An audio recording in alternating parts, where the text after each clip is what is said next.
Marcel Gromer naît en 1892 à Noyelles-sur-Sambre, dans le Hainaut, région du nord de la France, à laquelle il demeurera profondément attaché et qu'il évoquera fréquemment dans l'ensemble de son œuvre, à travers notamment des paysages, des vues de la maison familiale de Renaud-Folie ou encore des scènes de la vie quotidienne, telles que le marché de Oisem.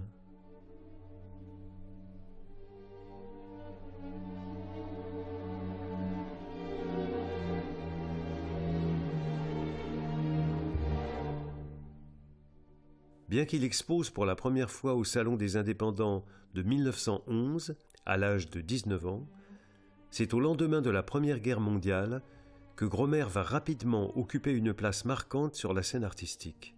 Le docteur Girardin, collectionneur et marchand, qui découvre les musiciens mendiants exposés par le peintre au Salon des Indépendants de 1920 et qui signe aussitôt avec ce dernier un contrat d'exclusivité, tiendra un rôle déterminant dans le développement de sa notoriété.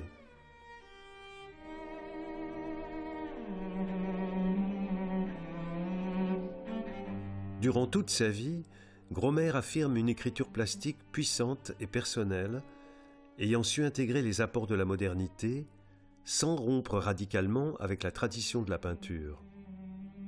Bien qu'il ne soit pas indifférent aux nouveautés constructives prônées par les cubistes, il refuse de se rallier à l'éclatement de la forme, mais conserve de Cézanne la leçon de la synthétisation des formes. Selon une même liberté, malgré le caractère fortement expressif de son trait, qui ne manque pas de le relier aux expressionnistes flamands et germaniques, il refusera les déformations excessives imposées au sujet par l'expressionnisme des années folles qui se développe à Montparnasse après la fin du premier conflit mondial.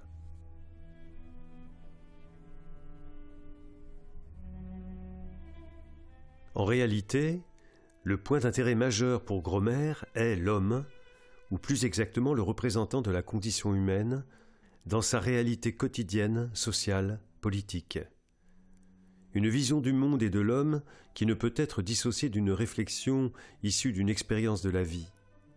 Il évoque ainsi avec force les années de guerre dans les tranchées, avec le tableau intitulé « La guerre », présenté au Salon des Indépendants de 1925. Semblant sculptées dans la pierre, les silhouettes massives des soldats témoignent de l'hécatombe en même temps qu'elles revêtent un caractère intemporel, puissamment symbolique.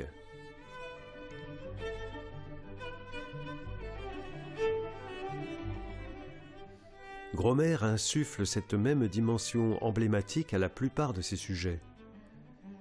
Il représente les travailleurs de la terre, des usines, les artisans, les chômeurs, les vagabonds, tous ceux qui incarnent le peuple, chacun devenant symbole d'une réalité humaine.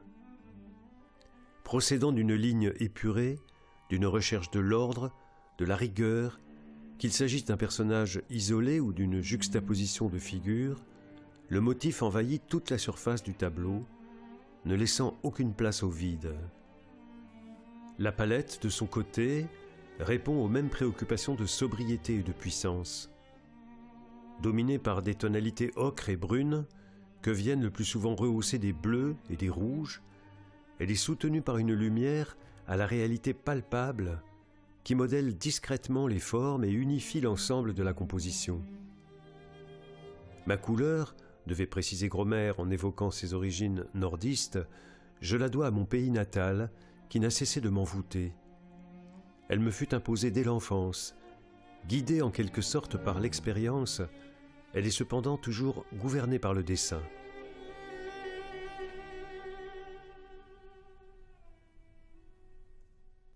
Dans cette transmission du réel, dans cette préoccupation permanente que la peinture doit être destinée à tous, qui sans cesse animèrent l'artiste, le monde de la rue, des spectacles urbains, occupe une place récurrente.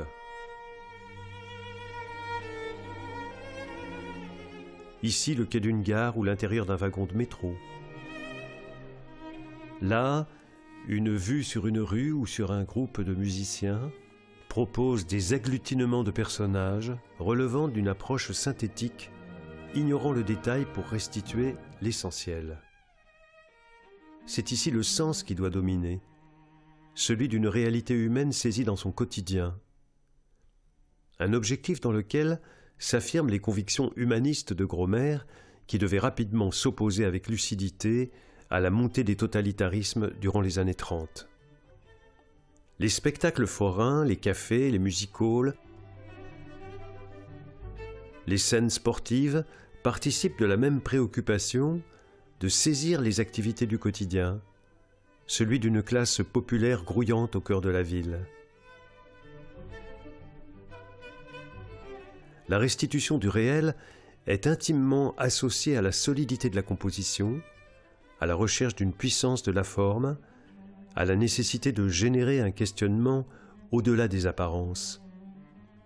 L'expressivité de Gromer, dont la stature ne peut manquer d'être rapprochée de celle d'un Permec, impulse à ses personnages des formes massives et sculpturales qui savent intégrer tout autant celles de la modernité que des références à l'art africain, particulièrement perceptibles dans la Martiniquaise de 1921 ou dans La Femme d'Asie de 1927.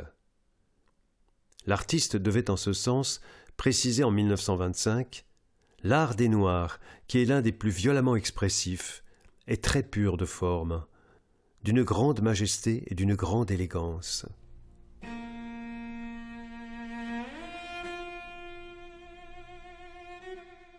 Particulièrement attentif aux conditions de vie de ses contemporains, Gromer ne pouvait manquer de réserver une part de son œuvre à la naissance et au développement des loisirs, l'une des conquêtes majeures du Front populaire.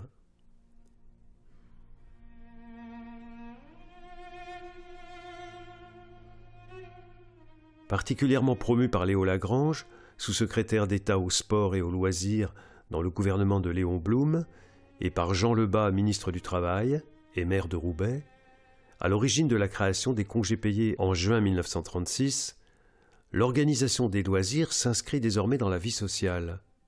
Gromer peint les plages, les rivières, les bords de la Marne qui accueillent les vacanciers, la pratique des sports qui se développe, ou bien encore les paysages des bords de mer, en Bretagne et en Normandie, vers lesquels il revient régulièrement.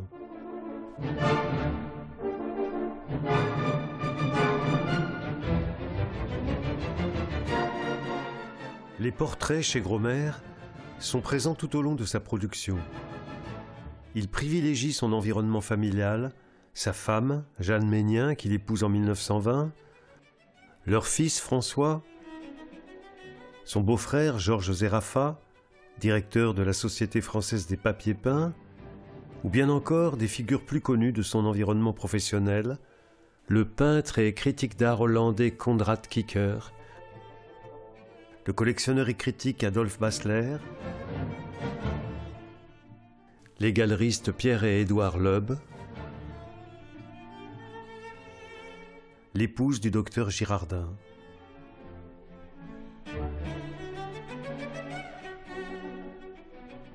Il exécute également durant toute sa vie de nombreux autoportraits, peintures ou dessins, se représentant le plus souvent avec sévérité, faisant souvent émerger d'une prolifération de hachures, de zébrures, son visage souligné d'un trait épais.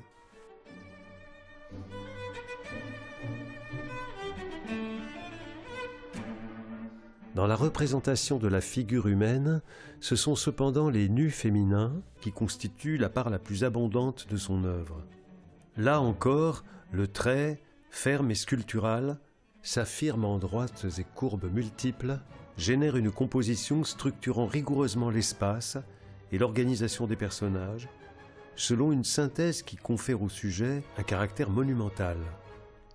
Que ces figures féminines soient représentées assises ou allongées, entièrement nues ou partiellement vêtues, dans le décor formulé de l'atelier ou d'un intérieur, ou bien encore hors de toute référence spatiale, elles symbolisent par ailleurs à la fois le culte voué par l'artiste au corps féminin, en même temps qu'elles se situent dans une intemporalité à laquelle le trait insuffle une vibration, celle de la matière vivante.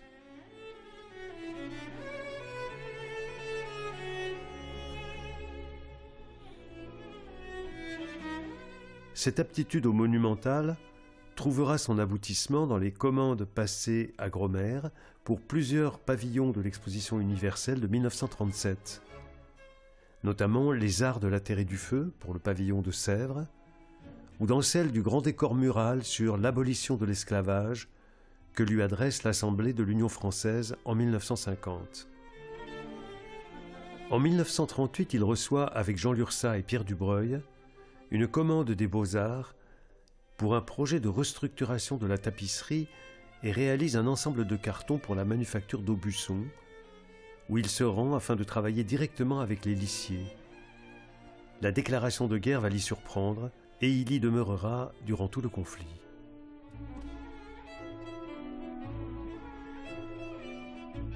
En 1950, nommé professeur d'art mural à l'École supérieure des arts décoratifs, Gromer effectue un voyage aux États-Unis, à la suite duquel il réalise un ensemble de vues de New York. Séduit tout autant par la monumentalité de l'architecture que par l'immensité de l'espace urbain, il en offre une transposition géométrique animée avec force par la puissance du trait. Un élan graphique que l'on retrouve à la même période dans les paysages miniers du Borinage belge ou dans la représentation de Notre-Dame de Paris, réalisée en 1956.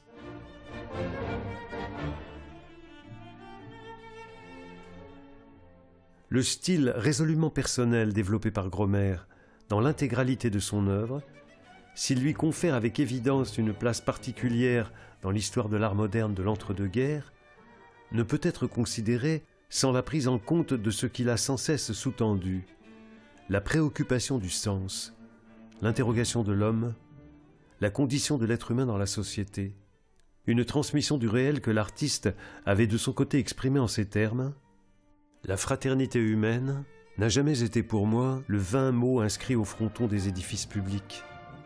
Je me serais méprisé si, les prenant pour simple prétexte à mes recherches, je ne m'étais senti le frère d'un faucheur flamand, de mes camarades de tranchée, des émigrants, de tous les êtres dont j'ai essayé d'exprimer le visage intime. »